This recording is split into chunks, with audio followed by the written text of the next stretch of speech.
Hi, I'm Tim Gillingham, your host for Gold Tip's Aero University.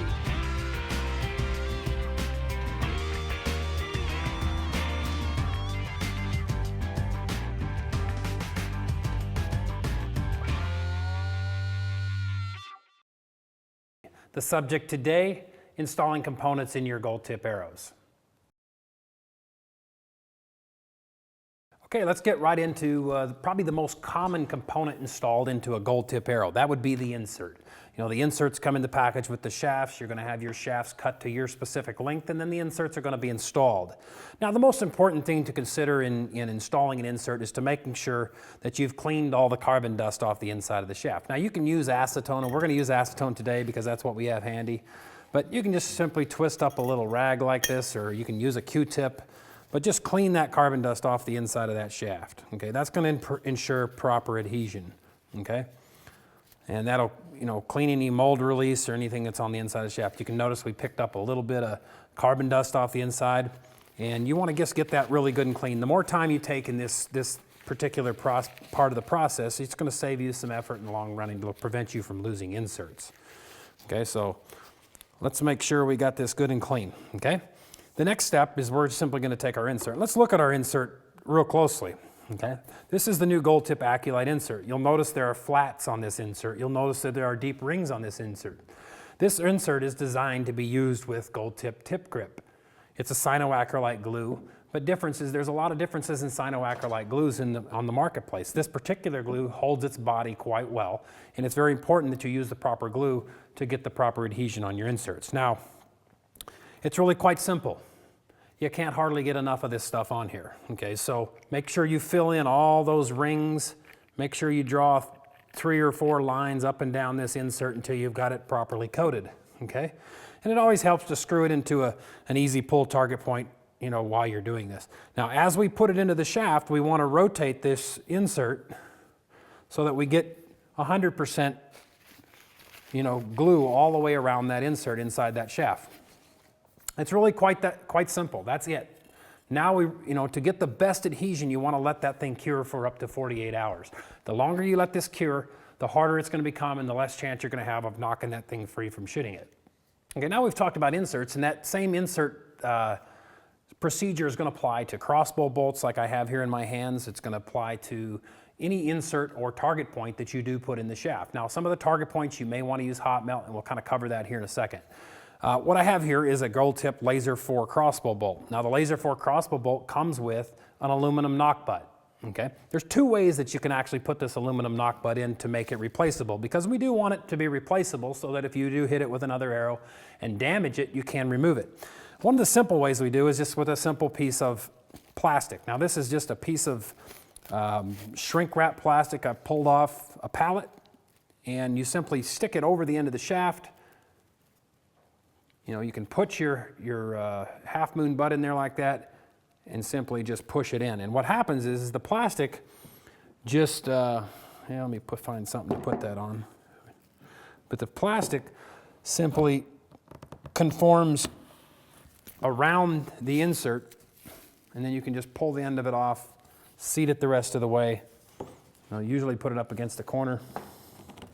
And now you have that insert seated. If you need to remove it, you simply will just grab it and pull it out. Okay. If you want it a little bit more secure, you know, I recommend using a little bit of hot melt. And you don't need a lot. These inserts fit very tight as it is. Okay, so we're going to just turn our little torch on here. And it's very important the type of hot melt that you do use. You want to use a very, very low temperature. This stuff is very cheap. You can buy it at Walmart, any of your craft stores. You know, the lower the temperature, the hot melt, this is just simple hot melt you use in a glue gun. It works very well. It seems to adhere to the carbon quite nicely. So you don't really want to heat the carbon shaft up much, so we want to hold this thing in our hands and heat it up to the point where we can kind of handle it. And then we want to just dot a little bit of this hot melt, you know, on the shaft of this component. Okay? Notice I'm able to hold that into my hands. And then I'm simply going to just get that a little bit softer and stick it in the end of the shaft. Now, before you get it seated all the way, make sure that you have the cock vane indexed correctly, and then you can put it up against the corner of a table. This is a good way to help you index it. You know, if you know the cock vane has to be down, you can just put it in that way and then seat it all the way. If you don't get it just right, the nice thing about hot melt is it does allow you to, to change the orientation of it slightly. Or you might find simply that you want to experiment with rotating the knock position around the different vanes. Using a soft, low temperature hot melt allows you to just simply add a little bit of heat to it and turn it to the next vane position, okay? So very simple. Just be very, very careful when you're using hot melt that you don't get excessive heat on the shaft. That can damage your arrow. Okay, now let's look at how to install a standard nock or crossbow butt, okay? What I have in my hands here is a Laser 2 crossbow bolt. I have a Half Moon knock butt. Now these knock butts do not need to be glued in. They're designed to be pressure fit. They have ribs along the side of the knock butt. And again, if you can put it on the counter here, it helps you index it in the correct way. If that cock vane has to be directly down, you just press fit it on. It's press fit enough to where it's going to stay put.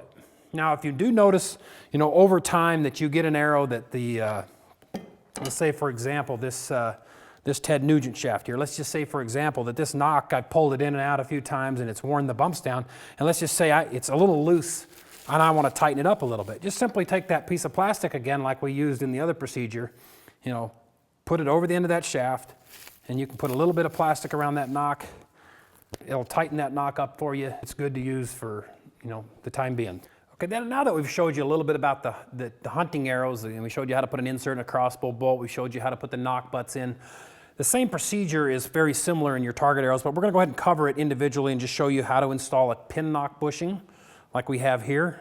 I have a Gold Tip Ultralight 300, and we're going to show you how to install a pin knock bushing into this particular shaft. Now, my favorite recommended method is to use a really soft, low temperature hot melt, but many of you may choose to use the plastic. We can use the plastic just the same as we did with the other knock butts, and just simply put the plastic over the end of the shaft, break it off, and we have a firmly seated knock. This is field replaceable. If you're out in the field, you don't need a lighter or anything to replace it, and it works quite well to hold the pin knock bushing in, okay? And you'll notice when we pull that out of there, it's got a thin film of plastic, okay? The main reason I like hot melt a little bit better is that hot melt gives you a little bit more even coverage around the bushing. So I'm pretty particular on my tournament stuff, and I want, nice cohesion into the adhesion all the way around the shaft. So what we're going to do is put this particular bushing in with hot melt. The main thing is, again, we do not want excessive heat. So hold this in your fingers, and the main thing we want to do is just simply heat the glue. We only need a couple, 2 or 3 dots of glue around that bushing in order to hold it into that shaft and keep it from moving. Notice I'm heating it up in my fingers.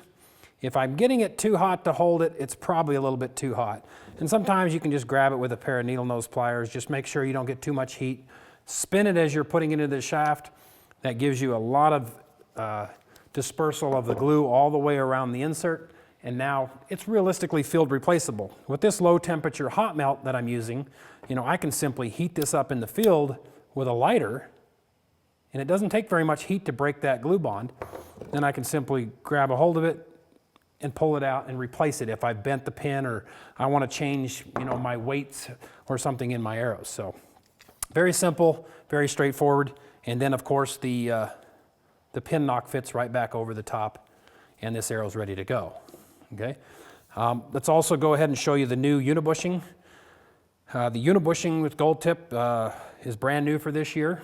The only difference from the pin knock bushing is a little less aluminum outside the shaft, so you got to be a little bit more careful. You're probably going to want to hold this one in pliers when you do it, and just be careful not to get too much heat. Just a little bit of heat. Mainly heat the glue stick up and not the actual insert. So you'll put the glue around the bushing and then simply run it through the heat to kind of soften the glue up a little bit. Start it in the end of the shaft and spin it as you put it in the shaft, and then finally seat it all the way down. Take your excess glue out and you're ready to go, okay? Now, one tip I will give you on the unibushings when you're installing the knock is, due to the different, molding tendencies that different colors have, sometimes you can find a knock that's a little bit tighter. This GT knock, for example, fits in pretty nice. We can actually grab a hold of it. There's a lot to grab a hold to. One of the things that I like to do personally, they can be a little tricky to get out sometimes, but one of the things I like to do to make them, work a little bit easier is I take a little bowstring wax like this, and I'll just simply put this bowstring wax around the base of the knock. Now that lubricates, the inside of that bushing, and it makes the knocks go in and out a lot easier, okay? And if you need to rotate knocks, it's gonna lubricate that a little bit and make the process a lot easier. That's more important when you're dealing with like this Aculite knock, for example. This Aculite knock's a lot shorter, so there's a lot less to grab on with your fingers there, a lot less leverage to be able to turn that knock. So a little bowstring wax on the shank of that knock will really help that. So in conclusion, the main thing we want to get from installing components in the Gold Tip arrow system is that, most of the press fit knocks are designed to press fit into the shaft. You do not need to use glue. We do not recommend you use glue with them. As far as the pin knock components and the unibushing components, there's two methods to doing that. You can use plastic or you can use hot melt. Just be very careful with the hot melt. Make sure you use a low temperature hot melt so that it doesn't require very much heat to break it free. In the inserts, we highly recommend Gold Tip's Tip Grip. It's a phenomenal adhesive, and I think you're going to have better results across the board. Now there are times, when you want to glue a target component in, maybe you want to, use hot melt on a target component. That is acceptable. I do use hot melt on target components myself. That makes them a little bit more adjustable. It also makes them easier to pull out and repair if I have a dinged up point. Just make sure that you put, very low heat on it and use a low temperature hot melt just like this. I also recommend not putting glue on the actual weight itself. You can see I've got a 50 grain fact weight here on the back of this 24600 grain point. I recommend only putting the glue on the point itself. That way if you want to remove the weight from the rear of the shaft, you can still do that. And it also creates a little bit less glue surface area, so if you do need to break that free, it'll require a little bit less heat. Don't really recommend hot melt for inserts for your hunting arrows, simply because due to the extra drag from pulling a broadhead out of a target, you could lose those. That's been my experience. I've had a rough time gluing inserts in with hot melt and having good results. So, we highly recommend the Tip Grip for inserts, so go ahead and use that. The inserts are designed to be used with this glue, and I think you're going to have good results.